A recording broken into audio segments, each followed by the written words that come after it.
वाह इब्राहिम साहब, आज तो आप मुराद सर के साथ लंच पे गए हुए थे, तो कैसा रहा आपका लंच? अच्छा तो तुम मुझसे जेलस हो रही हो? मगर तुम मुझसे जेलस क्यों हो रही हो? मैं कोई लड़की थोड़ी हूँ जो उससे मिलने गई थी। वैसे इतना जेलस चेहरा मैंने आज तक कभी किसी का नहीं देखा। क्या तुम पागल हो गए? भला मैं क्यों जेलस होंगी? मैं तो बस ये सोच रही थी कि तुम दोनों ने आपस में क्या बातें की हैं। हाँ मुझे भी बताओ जरा। टूवल मैडम। हाँ मैं टूवल यूनिकोलो।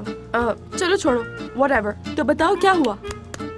मैं ये कह रहा था कि प्यार, मोहब्बत, इश्क, इसमें सब जायज होता है। वो अपने दुश्मनों को भी पहचानता है और मोहब्बत करना भी खूब जानता है। क्या तुम सच कह रहे हो? ये बातें की उन्होंने? टूवल मैम, आपका जो प्लान था वो तो काम कर गया। देखा, मेरे प्लान ने काम कर दिखाया। He's going crazy। हाँ, हमारा प्लान काम तो कर रहा है, लेकिन वो इतना भी बुरा इंसान नहीं है जितना तुम समझते हो। मुझे तो वो बहुत मासूम लगे हैं।